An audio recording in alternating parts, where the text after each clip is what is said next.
제39화 원술의 최후 제1장 이튿날 유비는 임금께 나아가 자신의 뜻을 아뢰었다. 그리하시오, 황숙. 헌재 윤허가 있자 조조는 군사 5만을 내주며 유비에게 이들 인마를 총독하게 하고 더불어 주령과 노소 두 장수를 차출해 함께 가도록 조치했다. 유비가 다시 궁에 들어가 하직 인사를 올리자 헌재는 울면서 유비를 전송했다.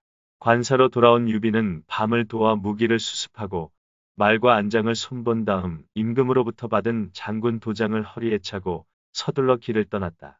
유비가 떠난다는 소식에 동승이 심리 밖에 장정까지 따라 나와 전송했다. 장정이란 먼 길 떠나는 사람을 전송할 수 있도록 길을 따라 심리마다 설치해둔 정자였다. 외로우신 폐하를 두고 기어이 떠나시렵니까? 동승이 낙담한 표정으로 말하자 유비가 조용히 대답했다.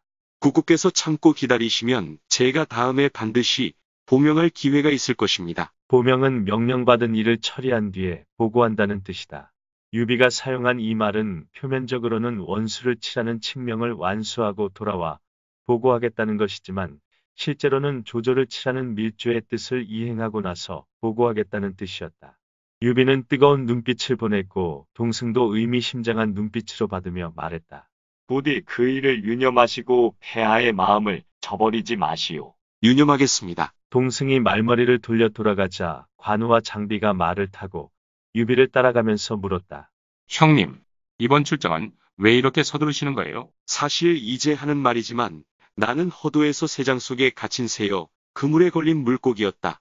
이번 출정은 물고기가 바다로 들어가고 새가 푸른 하늘로 날아 그물과 새장의 굴레를 벗어나는 길인데 어찌 서두르지 않겠나. 그러더니 관우 장비로 하여금 주령과 노소의 군마 속도를 재촉하게 했다. 이때 군자금과 군량의 재고를 조사하러 나갔던 곽가와 정옥이 허도로 돌아왔다. 그들은 조조가 유비에게 군사를 주어 서주로 보냈다는 말을 듣고는 황급히 조조에게 달려갔다. 승상께선 어찌 유비에게 군사를 내주셨습니까? 그건 원수를 차단하기 위함이었다. 그러자 정옥이 말했다. 예전에 유비를 예주목으로 삼으셨을 때 저희들이 그를 죽여야 한다고 말씀드렸으나 승상께선 듣지 않으셨습니다. 그런데 이번에는 군사까지 내주셨으니 이는 용을 바다에 놓아준 격이고 호랑이를 산으로 돌려보낸 격입니다. 뒤에 그를 다스리려 해도 그게 가능하겠는지요? 이에 곽가도 거들었다. 유비를 죽이지는 않으시더라도 그를 떠나보내시면 안 되는 것이었습니다. 옛말에 적을 쫓다가 하루를 못 참고 풀어주면 여러 세대에 걸쳐 우환이 된다고 하였으니 승상께서 깊이 헤아려 살펴보시기 바랍니다. 조조는 아차 싶었다. 그렇구나. 그대들의 말이 옳구나. 임금을 끼고 제후들을 호령할 수 있는 위치였기 때문에 자기도 모르는 사이에 몸에 밴 교만이 방심하도록 만든 것임을 깨달았다. 이에 곧 허저를 불러 날랜 기마병 500을 내주며 빨리 쫓아가 유비를 데려오라고 일렀다. 명을 받은 허저가 서둘러 출발했다.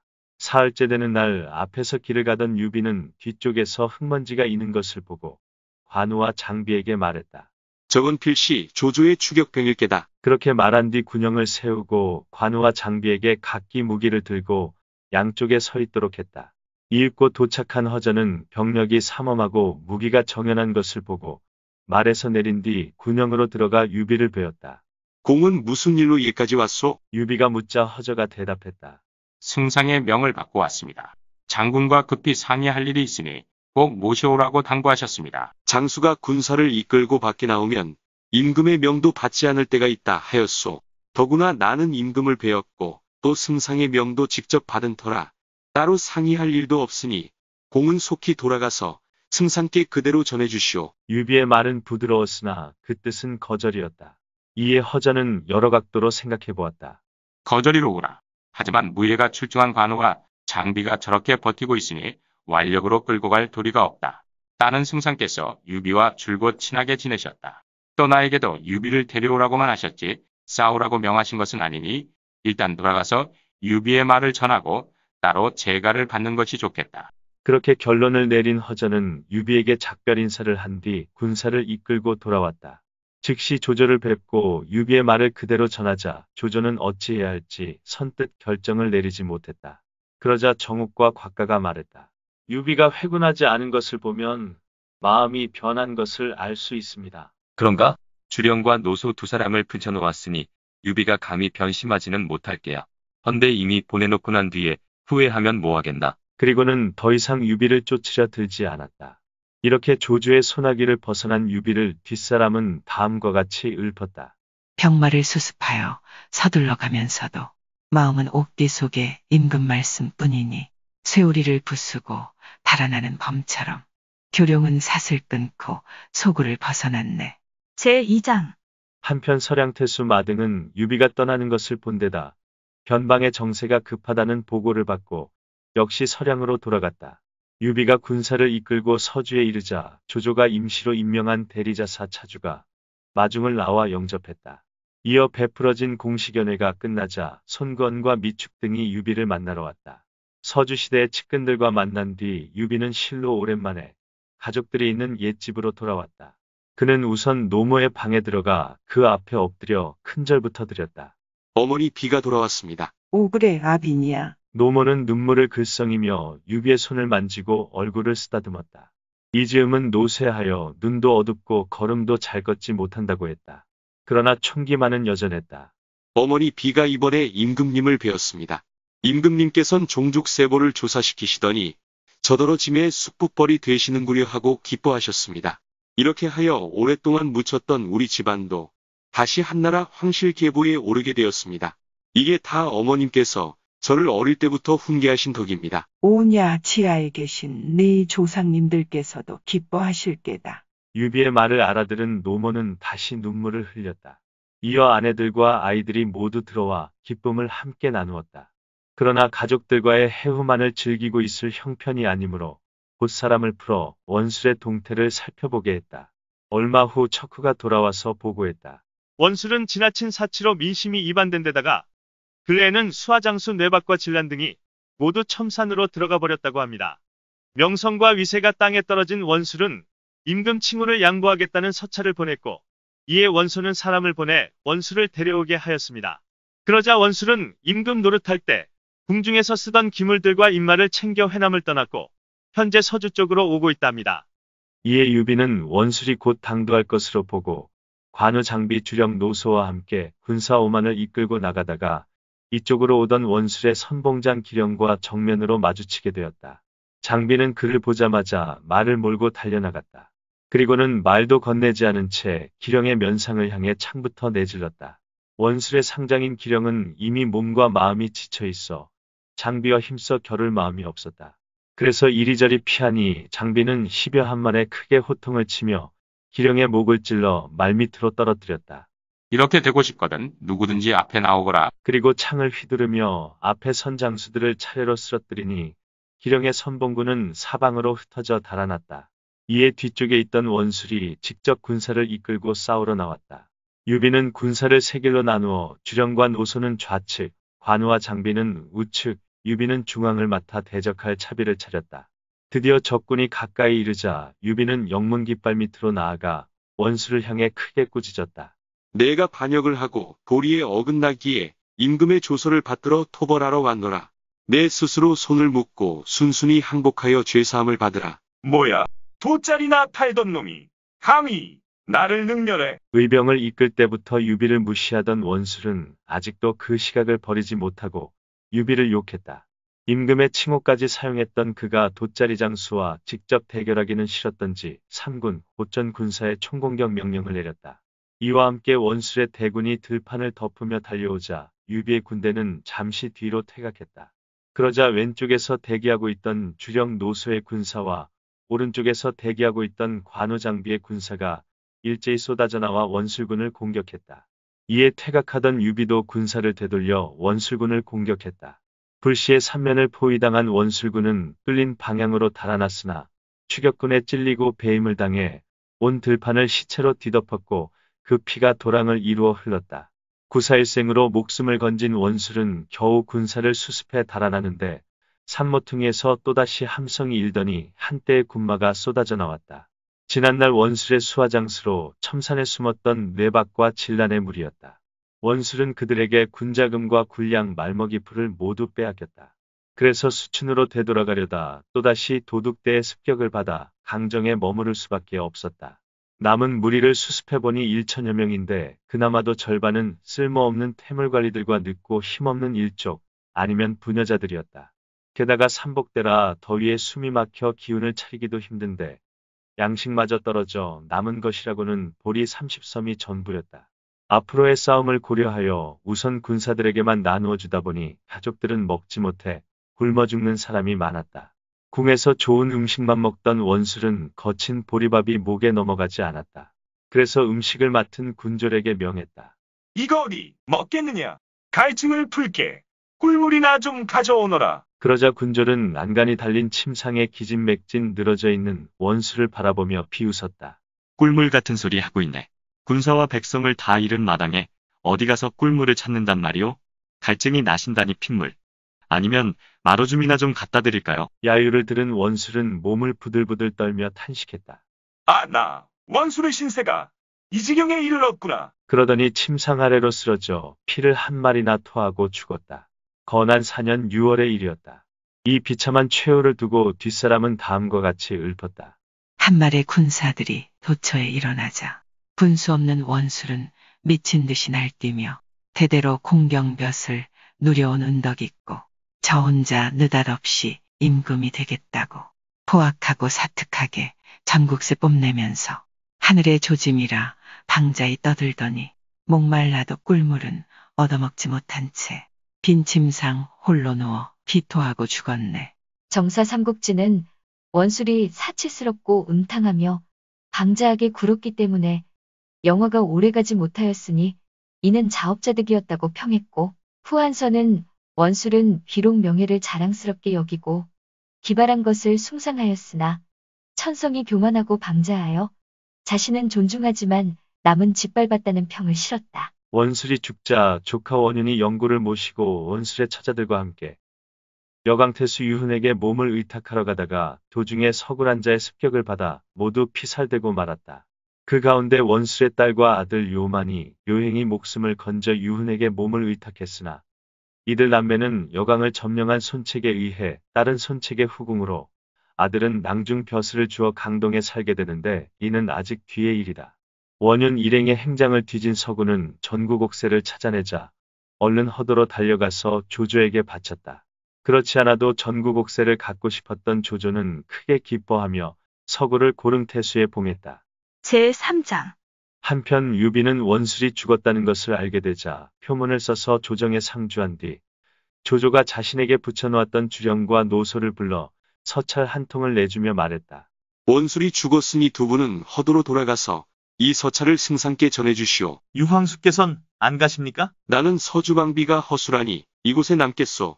그런즉 군마는 그대로 놔두고 두 분만 가시오. 주령과 노소는 미심쩍었으나 허도에 있을 때 유비는 조조와 아주 각별한 사이였기 때문에 큰 의심은 하지 않은 채 약간의 수하병사만 대동하고 허도로 돌아갔다. 그들을 배웅하러 성밖까지 나간 유비는 주령과 노소가 멀리 사라지자 그간 난리를 피해 흩어졌던 백성들을 일일이 찾아다니며 안심시키고 생업에 복귀하도록 독려했다.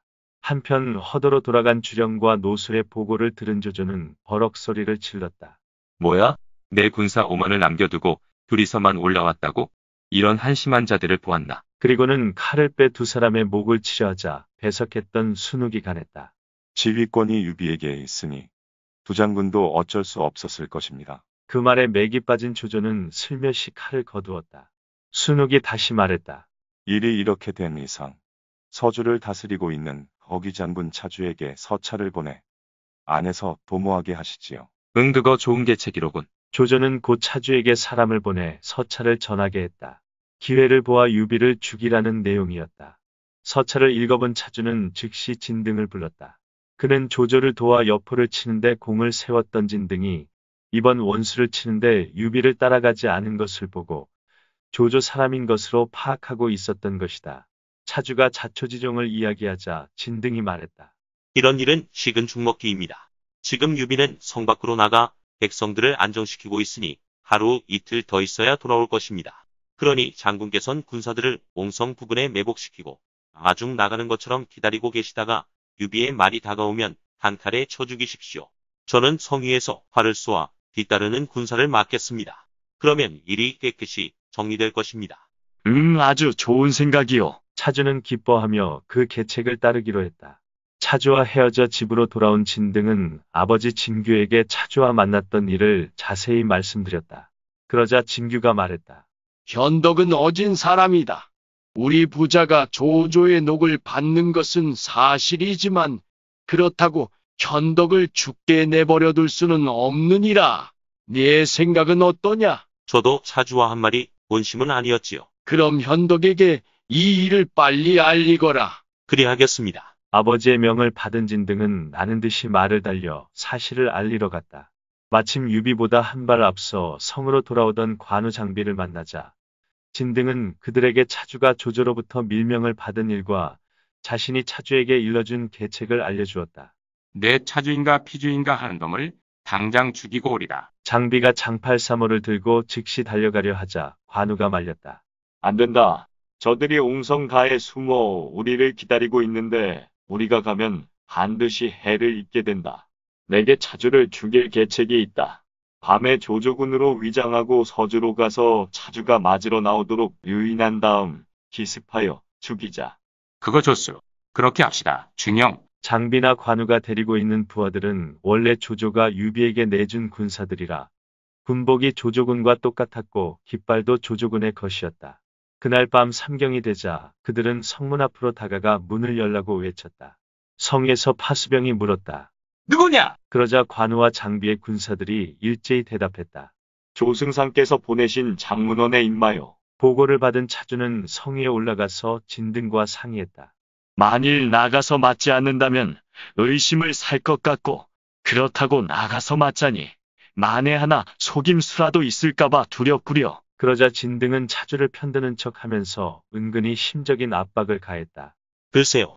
그럴 위험도 있지만 행여 장묘의 심정이 상해 우리를 해치거나 하면 어쩝니까? 그러나 차주도 만만치 않았다. 날이 밝은 뒤에 성문을 열어도 늦지는 않을게요. 날이 밝으면 만사가 도로아미타불이었다. 진등은 성 밑을 내려다보며 차주에게 물었다. 저들이 흔드는 깃발은 무엇입니까? 별빛 아래 깃발을 흔들어 보이는데 무슨 깃발인지 잘 보이지가 않았다. 글쎄, 승상 깃발인 것도 같고 아닌 것도 같고. 부하를 시켜 한번 확인해 보시지요. 이에 차주는 부하에게 성 및 병사들이 흔드는 깃발을 확인해 보라고 일렀다. 잠시 후 정탐을 나갔던 부하가 돌아와서 보고했다. 승상 깃발입니다. 바로 그때 성 밑에서 외치는 소리가 들려왔다. 유비가 알면 큰일이니 빨리 성문을 여시오. 마침내 차주는 갑옷을 입고 말에 올라 군사 1천을 이끌고 성문을 나갔다. 그리고 적교를 지나면서 외쳤다. 문호는 어디 있소이까? 그러자 불빛 속에 청룡도를 든 관우가 말을 내달려 곧장 차주에게 덤벼들며 소리쳤다. 필부 차주야, 내 어찌 감히 속임수로 우리 형님을 죽이려 드느냐? 깜짝 놀란 차주는 몇 합 대결했으나 막아낼 수 없자 급히 말머리를 돌렸다. 그러나 적교로 되돌아오니 성 위에서는 진등이 그 수하들과 함께 쏘는 화살이 빗발처럼 날아왔다. 차주는 성을 돌아 달아났다. 뒤따르던 관우가 청룡도를 쳐들더니 단칼에 내리쳐 말 아래로 떨어뜨렸다. 그리고 그 목을 청룡도 끝에 찍어 쳐든 뒤 성위를 바라보며 외쳤다. 역적 차주놈은 이미 죽었다. 병사들은 죄가 없으니 투항하면 죽음을 면하리라. 이 말에 차주의 부하들은 창을 거꾸로 잡고 관우와 장비에게 앞다투어 투항하니 국민들이 모두 안정되었다. 날이 밝으면서 보고를 받은 유비가 성으로 돌아오자 관우는 선열이 낭자한 차주의 수국을 가지고 성 밖까지 나가 유비를 맞으며 차주를 죽이게 된 일을 자세히 설명했다. 그러자 유비는 크게 놀라며 말했다. 큰일이로구나. 조조가 온다면 어찌하겠느냐? 관우가 대답했다. 장비와 함께 나가 싸워야지요. 유비는 좀 더 일찍 돌아와 이 사태를 사전에 막지 못한 것을 크게 후회했다. 드디어 성 안으로 들어서니 백성들이 길에 엎드려 그를 맞았다. 관청에 도착한 유비는 우선 장비부터 찾았다. 얼마 후 나타난 장비는 이미 차주의 가족을 모조리 죽이고 난 뒤였다. 이 말을 들은 유비는 한숨을 크게 내쉬었다. 조조의 신복을 죽였으니 이제 뒷일을 어찌 감당할꼬? 그러자 곁에 섰던 진등이 말했다. 제게 조조를 물리칠 계책이 하나 있습니다. 유비는 눈빛을 빛내며 진등을 바라보았다. 읽어주는 고품격 삼국지는 다음 화도 계속됩니다. 이번 이야기를 재미있게 읽으셨다면 좋아요와 구독을 눌러주세요. 그리고 작품을 해설하는 프롤로그도 꼭 읽어주세요.